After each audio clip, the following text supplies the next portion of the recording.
Once upon a time, the infamous rover Reynardo plundered the floating isles. Then his mother called him to her deathbed. "Swear to me that you won't die on the gallows," she rasped. Reluctantly, he swore. And he whiled away his days at home with music, cards, and wine. But the Emperor had changed. He'd been good once, a shy, almost humble toad. He'd built universities. But then people started whispering about mass graves in the woods, midnight rituals, victims screaming.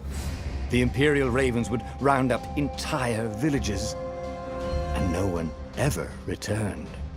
The Ravens had come to Ubar scouting for ancient books said to be of great power. But the librarians had hidden the books, so they'd burnt the librarians. The citizens, outraged, had driven them off. The Ravens had come back with dropships. The kid had fled with one of those books. He was brave and dumb and wanted to join the rebellion. And Reynardo had promised his mother he'd protect him.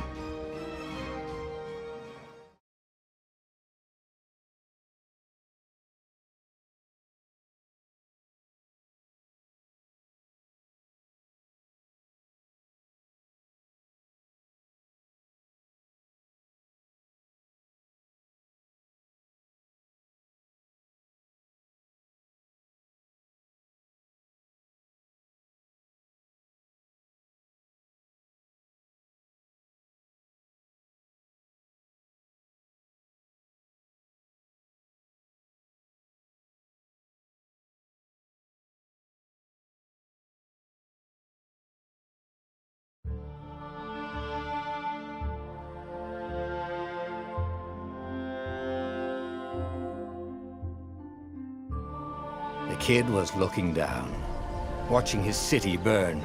"Sorry, kid," Reynardo told the kid. "Look, if we give them the book, they'll leave you alone." "My mother died for this book!" "I promised her I'd protect you." "Oh, damn it." The kid had run off. With the book, of course. So Reynardo had to run after him.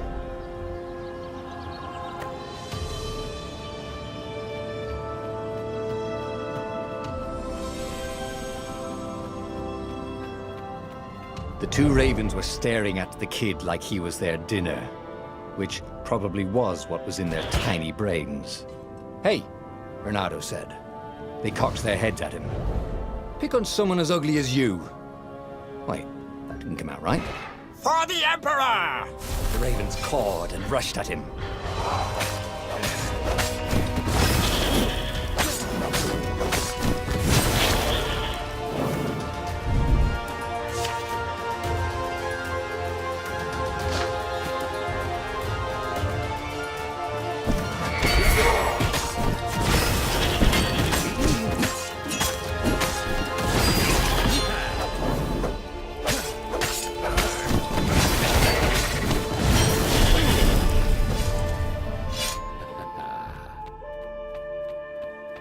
A dropship flew overhead.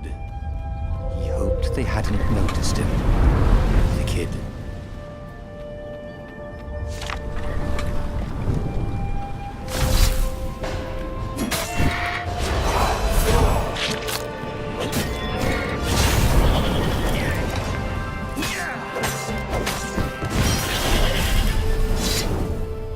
Oh, right. The Gate of Heroes. Someone's idea of a joke, making the Skyship docks a gated community. You needed a hero's sword to open it. And the kid was on the other side of the gate. Who let you through? Promise me you'll take the book to the rebels, or I'm gonna steal your ship. I'm not taking that damn book anywhere, and neither are you. Try and stop me, laughed the kid. I bet you don't even have a hero sword. And with that, the kid hopped away. Had to hand it to the kid. He was an idiot, but he had guts. Where was Reynardo going to get a hero sword? Ore and wind essence? Perfect.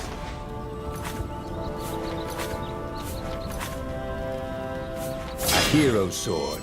QED.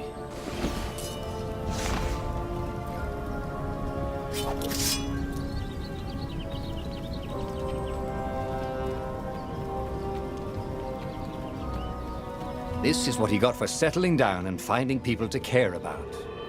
The kid's mum had been a swell cook, and she'd laughed at Renado's jokes, even when he didn't know he'd made one. And then the ravens had come to burn her. And she'd made him promise to protect the kid. But she never told him where the book was, just the kid. He came up to a ledge. It was too far to jump. There'd been a bridge here before, hadn't there? And there was Peter, giggling at him. "How'd you get across?" he asked the kid.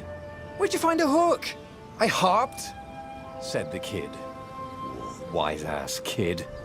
"Hey, look out behind you!" "Cute," said Renato. Ah, ravens.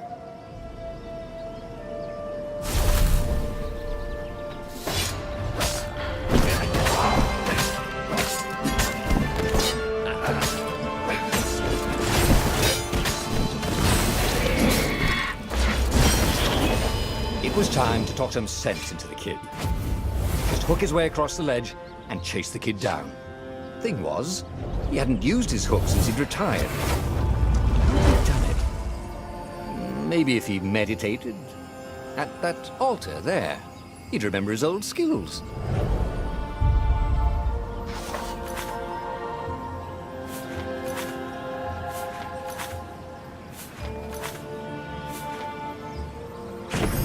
Starting to come back to him.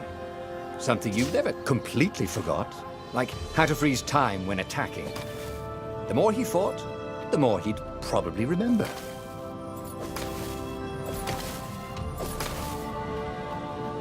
And there was the Farfarer. She was the fastest ship he'd ever known. She could do the Kestrel run in 12 furlongs. Oh, so the salesman had told him. And something told him the kid was about to walk into an ambush. "Stop!" he shouted. "I'm not giving you the book!" shouted the kid, and took off. "No! Peter!" But the kid ran for it, and a goggler nailed him with its ivy.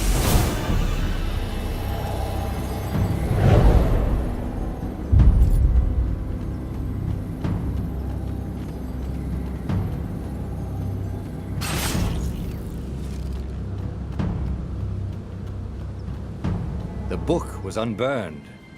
Next to it were the buckles from the kid's shoes, and a kid-sized pile of ashes. Damn it, why hadn't he lied and told the kid he'd take the book to the rebels? The kid would be alive now. Really pissed off and betrayed, but alive. Oh, damn it. Renato picked up the book. He couldn't let the Empire have it now. He was going to have to get it out of there. He'd be a wanted man. Probably have to join the rebellion just to have a place to dock. Well, he'd hated home life anyway.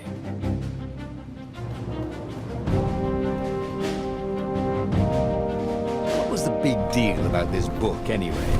Maybe he should open it and find out. All that had been years ago. How many? The war was a blur, and now 3 Raven scout ships were chasing him.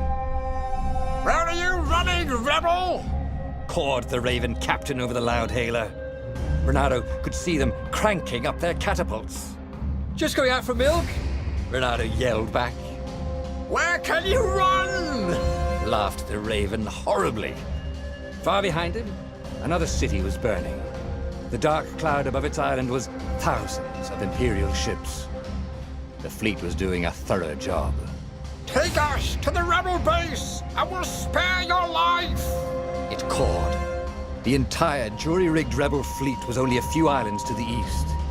Beyond that were only the pillars of heaven, a sea of endless blood-colored tornadoes. The rebellion was out of time, unless Renato could bring a game-changer. Maybe he could. Renato had found out where he could find the pieces of the Sky Ripper, the legendary weapon that had exiled the lost gods. Surely a legendary weapon could win the final battle. On the other hand, his old friend Lapino had sent Renato a desperate message saying he had a brilliant scheme to save the rebellion. If Renato could only rescue him. Renato dived the Farfarer towards the abyss. As he felt the heat of the jet stream, the Raven ships peeled off, not stable enough to follow him down there. Now it was time to choose. Lapino or the Sky Ripper?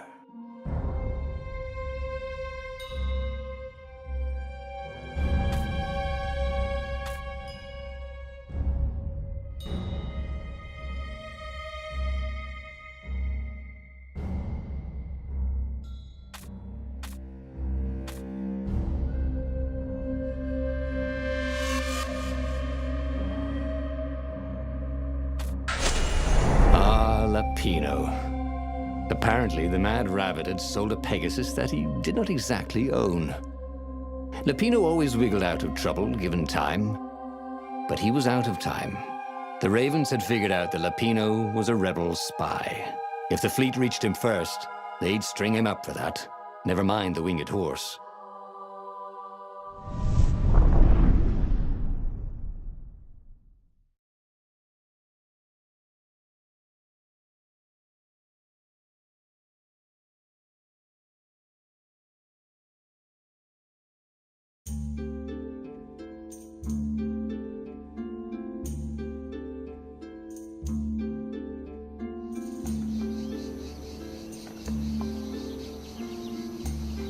Lapino had apparently managed to confuse the judge by arguing that he hadn't actually stolen a winged horse. He'd only sold it.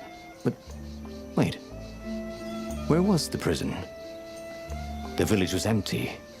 Had everybody fled the Ravens?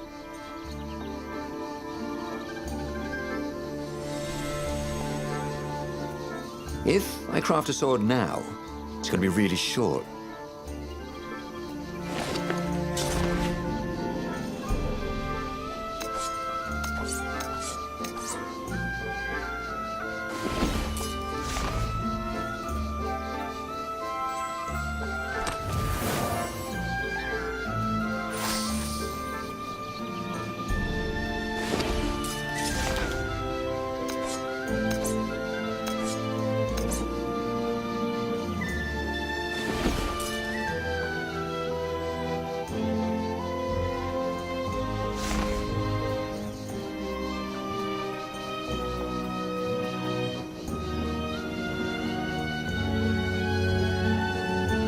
There was an engraving. Maximum capacity, 130 people.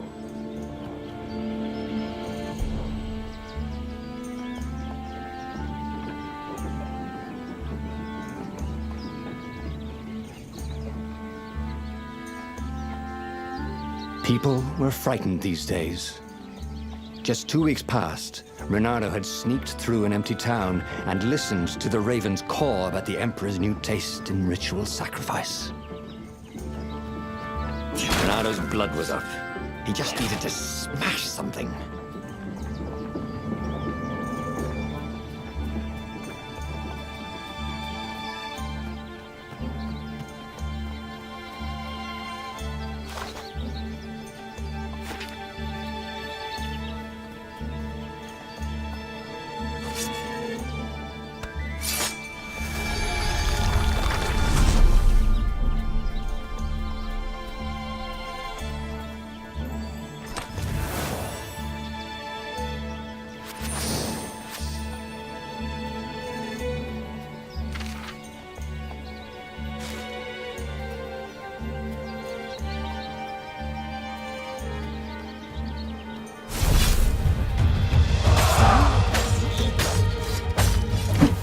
Here.